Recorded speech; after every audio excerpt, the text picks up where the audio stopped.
I love that big singing bowl. It's so gorgeous. Welcome everybody to this little select gathering on this soggy September evening. Oh, and welcome to Lucy, who has just joined us. Let me just pin the video.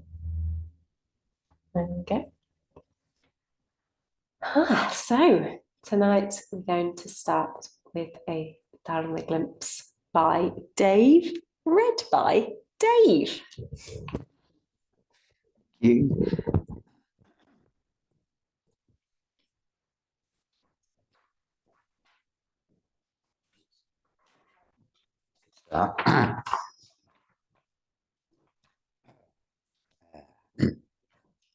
Traffic Dharma. I spend a lot of time driving as part of my work. Driving through towns and cities can be quite stressful, especially if you have a deadline to keep to. I always try to leave 10 minutes early to allow for hold-ups and unexpected roadworks. This takes the pressure off, and I have found I am more inclined to keep a decent distance from the car in front of me rather than tailgating, which I sometimes find myself doing if I'm late. When I am late and following the car in front of me too closely, I tend to spend the journey berating myself for not letting people out at junctions or for not being courteous enough. This happens because I don't have the time to react quickly enough, and stopping to let someone out would require me braking suddenly, causing everyone behind me to do the same, spreading anger and frustration. When I leave in good time and leave a sensible distance, I can see cars waiting at junctions and people trying to cross the road from a long way off, and I happily wave them all on without even having to slow down. Everyone smiles and waves back. Everyone is happy, including myself. I really enjoy driving around, merrily letting people go in front of me and causing a sea of smiles and gratitude. I also noticed that courteous driving causes a positive traffic karma. Often when I've let someone out, they will give way at the next opportunity and let someone else out in front of them. This could be a coincidence, I suppose, but I'm sure it happens more often when I'm not late for work. And I need a boo.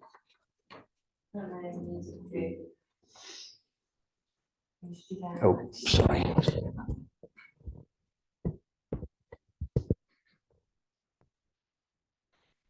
Right, so let's settle in for a short period of meditation. So having a little wiggle around, getting out any little kinks. As you move, you might feel the edges of your body coming up against other surfaces, like the cushion or the floor.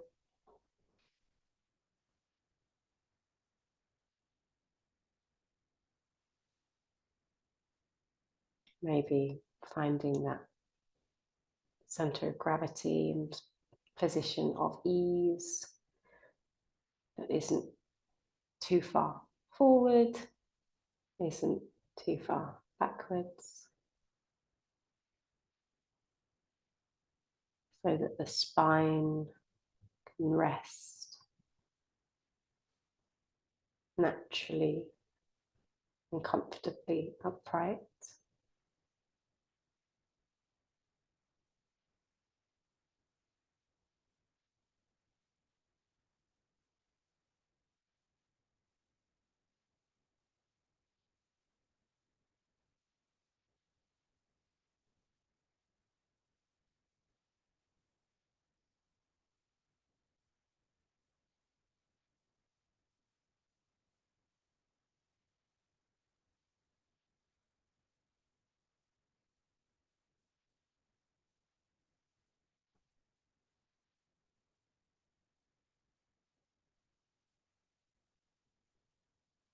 And then giving the awareness time to really settle into the body. Body time is slower than thinking time and cognitive time.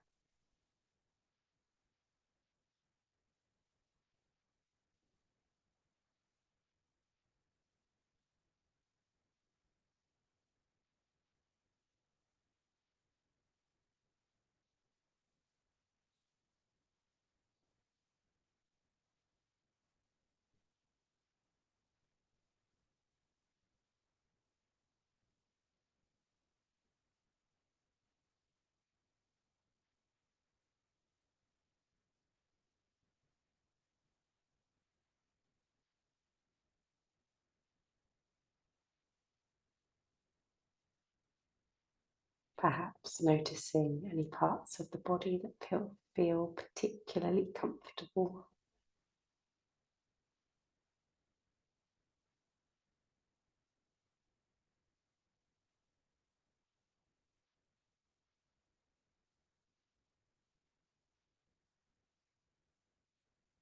And inviting that experience to exist alongside any areas where there might be discomfort or pain.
At some point, perhaps finding